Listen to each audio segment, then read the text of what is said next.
Ladies and gentlemen of America, this trial is a joke. This thing is a farce. We were in there all morning. Michael Cohen basically sat there and said, yeah, he invoiced legal expenses. The Trump campaign, the Trump organization, not the campaign, paid out money in legal expenses. Where's the crime? There is no crime. The only crime that's happening here is this Democrat judge and the Democrat Party prosecuting their political rival right in the middle of a presidential election. The crime here is that the issues facing our nation are not being addressed by the Democrats, but they want to go after Donald Trump.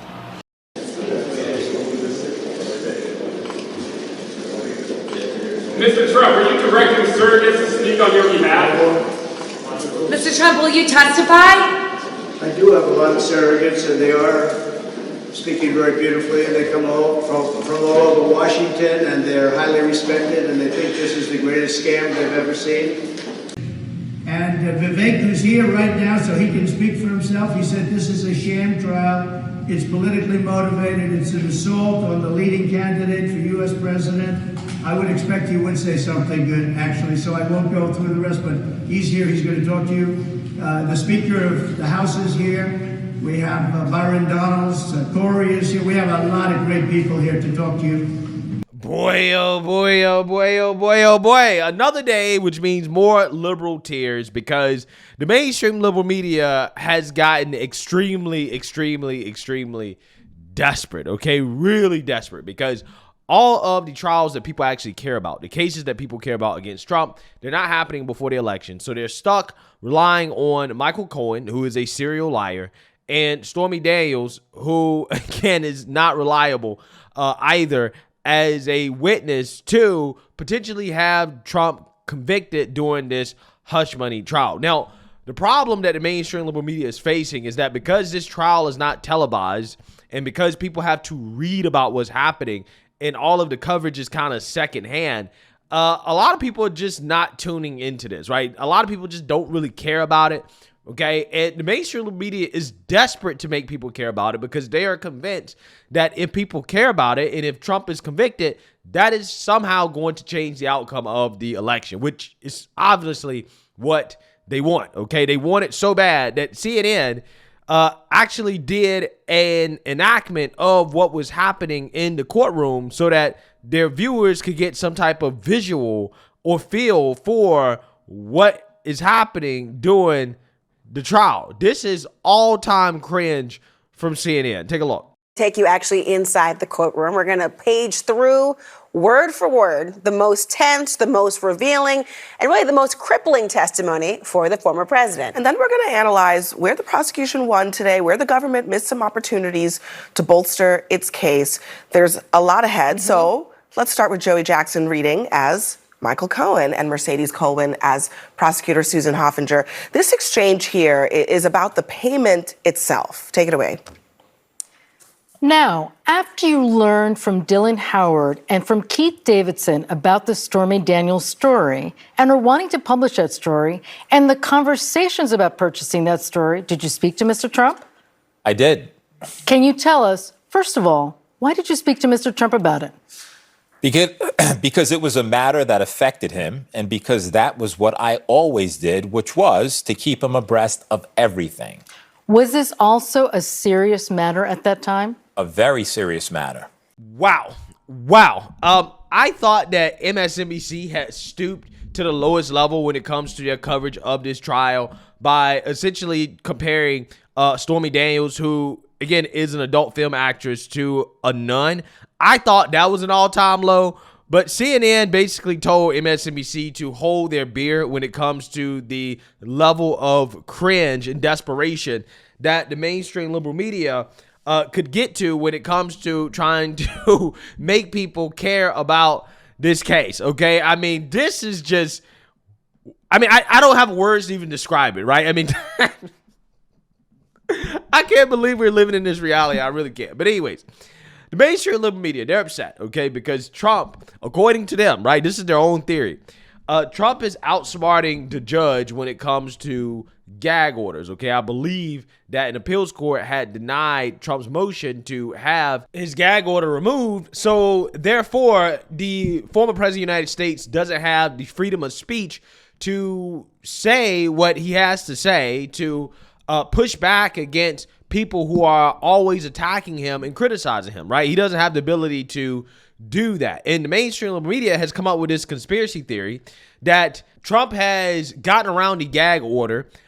He has outsmarted the judge by getting his surrogates, getting people who basically want to be VP to speak on his behalf and to say the things that he wants to say instead of him saying it. And MSNBC, Joe Scarborough, they're not handling this too well, right?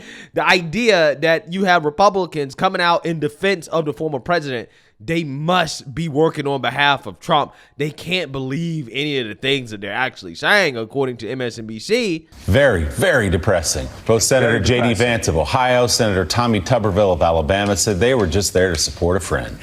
But both then criticized Trump's former fixer, Michael Cohen. Vance also attacked the judge's daughter, repeating claims made by the former president. Joe, yes. Courtrooms aren't supposed to be like Studio 54 and 79. They are a little drab. They are a little boring. They are, in fact, a little depressing, but also just the ongoing debasement of these men. I mean, he was the leader of young men for his whole life as a head football coach. J.D. Vance is a United States Marine, for God's sake, where it's all about honor, and you just watch them performatively outraged on behalf of the man, I guess, who they want to be the vice president or close to power or something. It's very sad. It's different stories for both of these men. Yeah, so they're not handling this too well, okay? They don't like the fact that, according to them, Trump has gotten these individuals to speak on his behalf, okay? It's not just MSNBC pushing this conspiracy, but reporters are asking Trump about this, and even CNN pressed Doug Burgum on whether or not he is speaking on behalf of the president. Did the president tell him to speak, or is he actually really saying things that he believes? Again, they're trying to make Trump seem like some evil genius who has outsmarted the judge, which, by the way, I must say, if Trump actually did come up with this plan and say, hey, you guys are going to say all this stuff because they have me under the gag order, I can't lie. That actually makes Trump look pretty smart. You just noted that the judge has been a Democratic donor. I believe it was to the tune of $35. And then you also mentioned his daughter and her political work. That was something also that the former president repeatedly attacked him for and attacked her for on social media until his gag order that he's under right now was expanded to include members of the judge's family and also members of the prosecution's family. Did Donald Trump ask you to come out and criticize the judge's daughter? No, not whatsoever. I'm here completely as a volunteer. I'm here because I care about the future of this country and where it's going. But I think it's fine if someone wants to be a Democratic operative and make millions of dollars, but it's sort of been a simple thing. I mean, there's hundreds and hundreds of judges in Manhattan. Just recuse yourself if you're a judge who's got a family member that's making money off of controversies like this. I think the public and justice would be better served. I mean, it would be a simple thing. Just recuse yourself. There's no issue with someone being a Democrat operative. The issue is that... Governor, he asked whether or not he should recuse himself from this after Trump and the legal team made a motion for him to do so, and he was told that he did not need to recuse himself, that he didn't have any conflict of interest that prevented him from overseeing this trial. I mean, you were inside that court this morning. Did he seem fair to you? I think that it was, we saw a prosecution this morning, one question after another leading the witness. And I think anybody that was there could see that was, well scripted and well rehearsed. I think everybody feels like people that know Michael Cohen are seeing a different Michael Cohen. But it's not really what's going on. I'm standing here on the street and I'm looking at this massive press in both directions going out there. And I'm thinking to myself, wow, does the outcome of this case affect any Americans that are facing, Joe Biden's inflation, that are, trying to figure out how to put, food on the table and gas in their car or pay their electricity bill, and no. And that's why, it doesn't help solve the issue with China. It doesn't help solve the issue with the wars the proxy wars we're in with Russia and Iran. So again, they don't really like this, okay? They're pushing this conspiracy that Trump is outsmarting the judge by having his surrogate speak on his behalf to say things that he can't say. And I'm going to keep it all the way 100 with you. If the mainstream liberal media is correct, then Trump is a genius, right?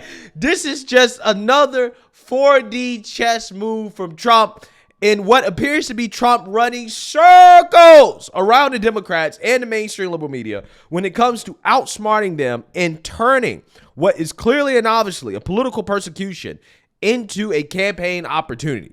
Because not only is it smart to have people come out and to say things that you can't say, okay?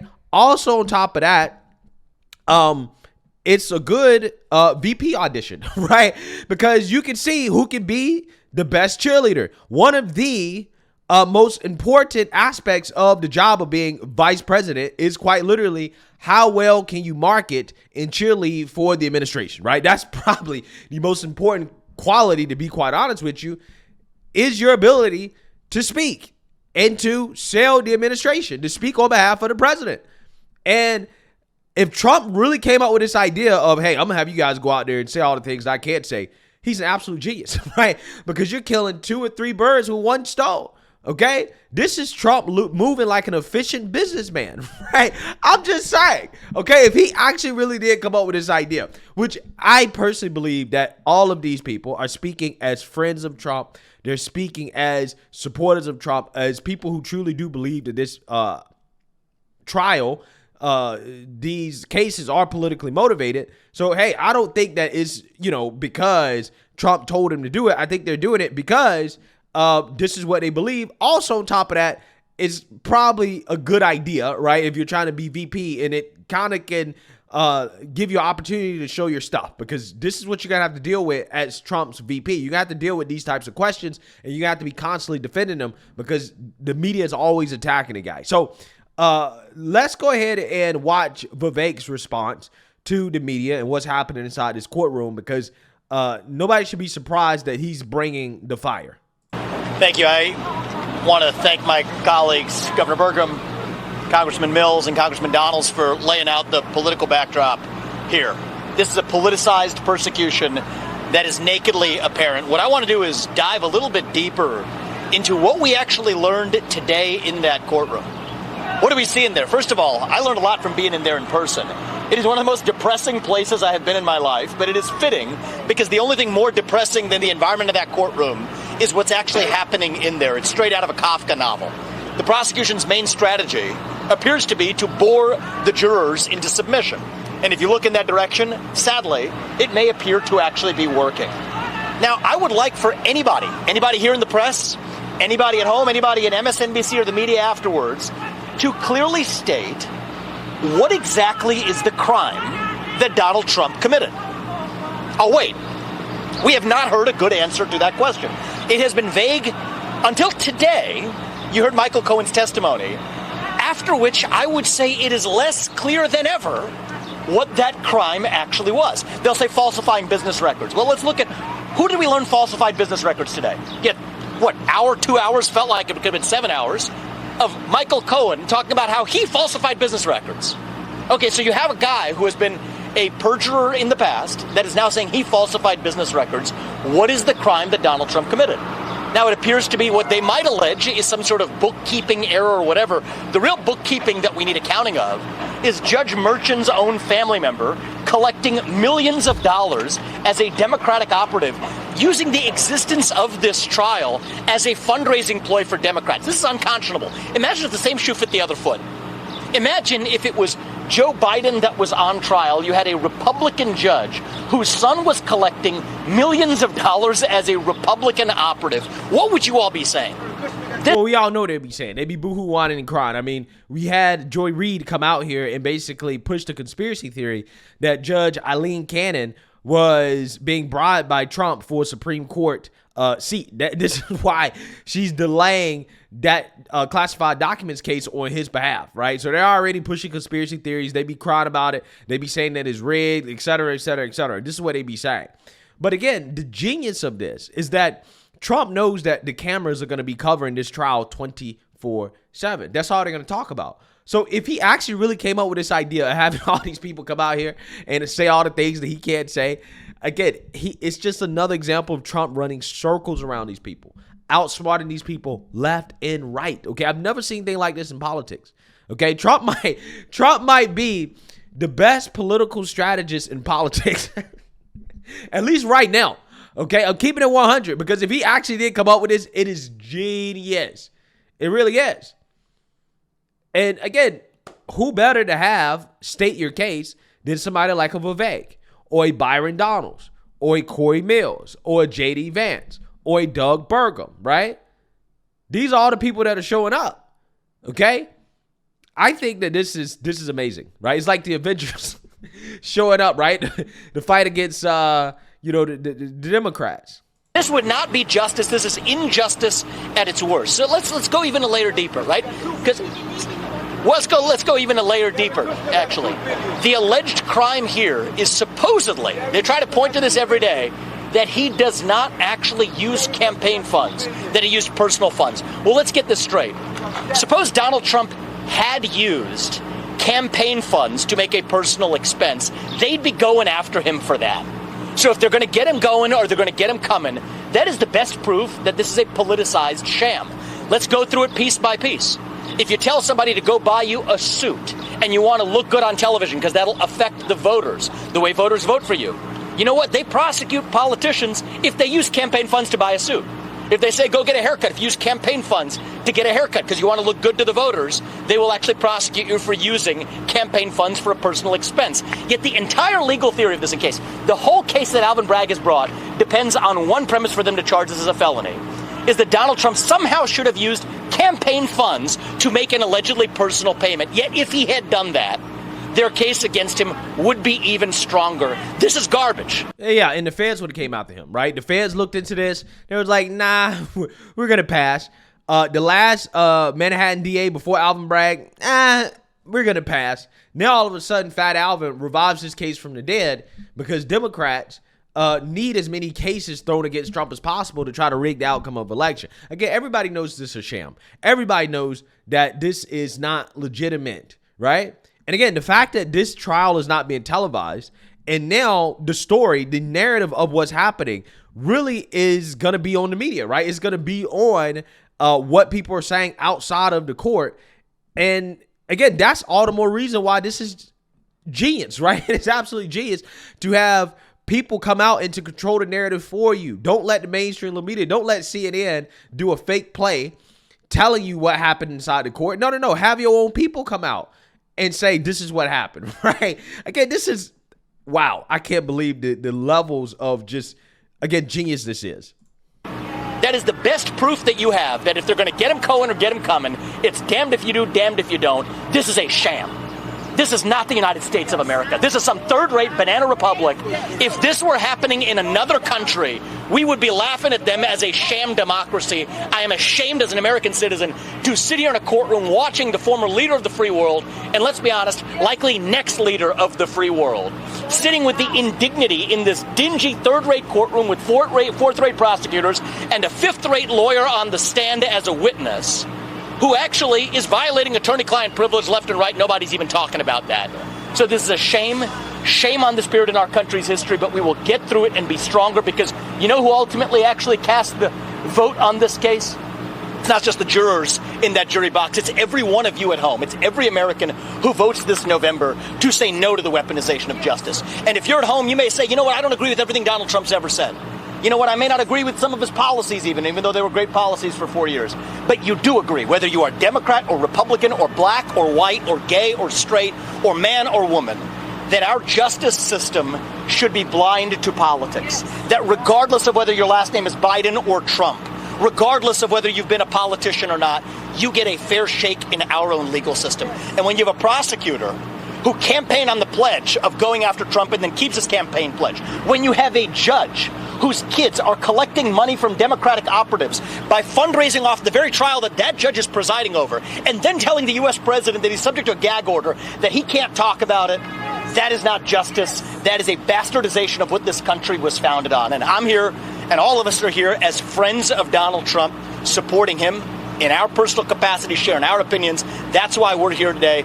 But I hope every American at home who isn't able to be in that courtroom is able to see what's actually happening there. And when you do, we will have a landslide of historic proportion this November if every American understands the injustice that's playing out in that courtroom today. So may God bless our country. I pray for our future, and let's pray for our country being stronger on the other side of this disgusting sham politician prosecution. Doug, I'm going to close this out. Thank you. Yeah, wow. Again, if Trump came up with that, right, like the mainstream liberal media says, he's just operating on a different level. He really is, okay? We're seeing Trump go into beast mode at this point, right? We're seeing him just run circles around Democrats left and right.